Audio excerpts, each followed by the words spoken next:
こんにちは、テリーです。こんばんは、ゆっくりです。ご視聴ありがとうございます。ありがとね。さて前回は建築材料集めに集中しました。その甲斐あって、今はピラミッドを一気に5層積み上げる材料が揃っています。その大半は石掘ってただけだけどね。世の中結果が全てですので問題ありません。さてピラミッドは、もはや建築する高さに登っていくだけでも時間がかかるようになりました。それと、ピラミッドの影に湧くモブが1体2体じゃ済まなくなってきたんです。ほんと増えたわね。餌が飛び降りたら入れ食いかしら。ちょっと日本語おかしいですよ。さて松明を準備したところで、ちなみに最近調べ直したところによると、まだピラミッドにはエンダーマンが持ち運べるブロックを積んでいないようです。いつから積むか悩んでいます。さすがにポコポコ抜き取られたら面倒だものね。さて、この松明を設置する作業は建築作業の中で最も大変です。ものすごく単調な長時間作業の割に、コンマ以下の油断で落下するんです。あら、今画面の右下隅が欠けていたわよ。せめて手持ちの松明が尽きるまで、沈まれ、私の左手に封印された同様よ。動揺してたんだ。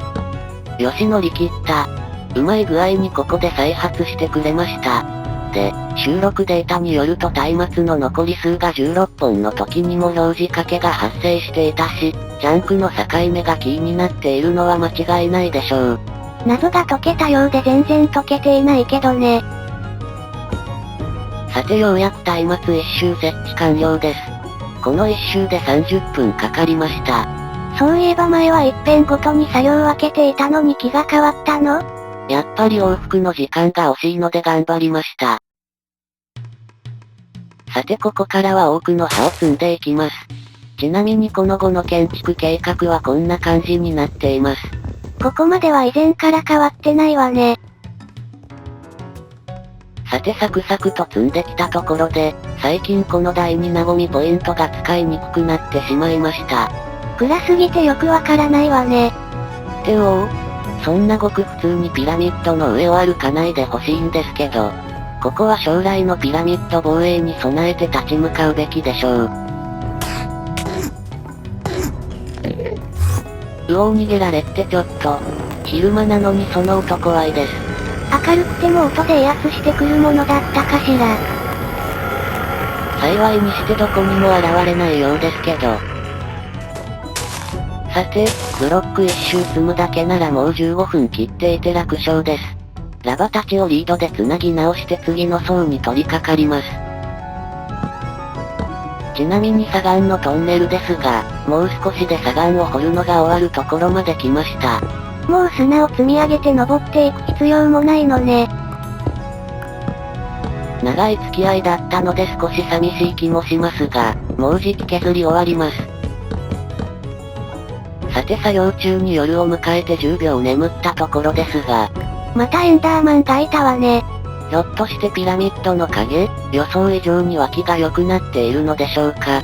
もしブロック抜かれたら地図を見ればわかるのですが、こうも頻繁に分かれるとまずい気もします。エンダーマンに抜かれる可能性のあるブロックは、ピラミッドのずっと上に積んだ方がいいのかしらね。さて多くの原木まで終わり、リードつなぎ直したら、次は滑らかな花崗岩を積んでいきます。そういえばサバンナ大地についてですが、大地の地面の高さは超えたものの、まだアカシアの木の方が高さがあります。なので引っかかるのはやむを得ないんです。注意してたら防げるでしょうに。さて31段目まで完成。次はリードつなぎ直して滑らかな安山岩です。いちいちリードのこと言う必要あるの？さて、建築中に地味に回収していたピラミッド周囲のチェストですが、やっと北東のチェストが空になりました。結構嬉しかったりします。でもほんと地味よね。次の目標はピラミッド西のチェストを空にすることですが、こちらも近いうちに達成しそうです。土はもう拠点に運ばなくてもいい数が揃っているんじゃないの？こういうのは気持ちの問題なんですよ。で、15分ほど前に学んだことはさすがに忘れません。あらそうなの偉いわね。で、こちらのサバンナ大地は、木の葉っぱまで含めて削るのがこれで最後となりました。で、32段目も完成。手持ちの材料ではあと1段です。騒がしい雲は置いておいて、左岸のトンネルの左岸部分を削るのはこれで最後です。ようやく本当に土木作業の終わりが見えてきたわね。今更の話ですが、実は序盤でそこの村の黒い羊毛を取ってしまったのは失敗だったと反省しています。おかげで大変なことになりました。今更すぎるわよ。企画開始前に、ブロックを積む順序を大まかに計算して決めていたのですが、サバンナ大地や砂漠丘陵を削る作業で、ツルハシ消耗や入手ブロック数の計算が大幅に狂ってしまったんです。さて、積み終わりました。次はダークオークを取りに行かねばなりません。また遠出するのね。で、ダークオークの上に何を積むかをちょっと悩んでいます。そろそろ材料がすでに揃っている土や粗い土を積みたい。けどどちらもエンダーマンに抜き取られるブロックで、色々難しいです。あれ？ラバとロバの様子がおかしいです。まさか。ありえないわよ。やっぱり、リードが切れていません。ついに私に懐いたようです。たまたまじゃないの？いえ、今まで覚えている限りはピラミッド建築中に 100% リードが切れていました。私もにわかに信じがたいですが、間違いありません。さてピラミッド進捗ですが、前回よりブロック数で 5% 増えて、進捗 36% に達してます。真ん中のスペースがまだまだ大きく見えるのに。片側の厚み部分が半分の約 18% と考えると、感覚的には計算は合っているはずです。さて、それでは遠出準備です。今手持ちのブロックは、ダークオークの原木はほとんどなく、白樺が7スタック少々です。葉っぱは両方ほぼありません。白樺のことまで言っているということは、両方一気に集めてくるつもりなのね。アイテム欄の空きが足りなくない？先ほどその問題は解決しました。さてどの地図の木を取りに行くかというと、ダークオークはここにあるのは覚えています。しかし陸続きではないので行きにくいです。となると、一つ西の地図にあったかな。覚えていませんがきっとあるでしょう。さて、それではダークオークと白樺を目指して出発です。本当にラバを連れて行くのね。当然です。せっかく懐いてくれたのだから連れて行かないと嘘ですよ。でも、懐いたと思っているの気のせいだと思うわよ。さて西の地図に進んで5分ほどです。前々からお話ししている通り、パソコンのスペックの関係で、まだ埋めてない地図のエリアをラバに乗りながら進むとカクカクします。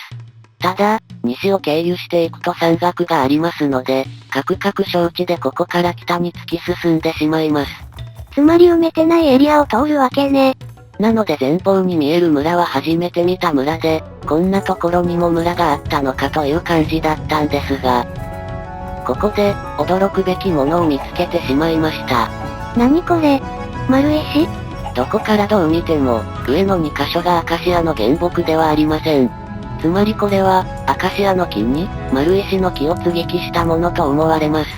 一体何を言っているのよ。私も何を言っているのかわかりません。というか、これ本当に正真正銘自然生成されたものなのですが、どうなってるの？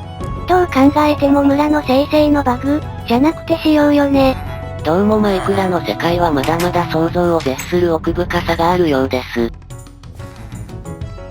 さて収録の途中ですが、編集都合で今回はここまでです。次回はこの村の近くの白樺を伐採するところから始まります。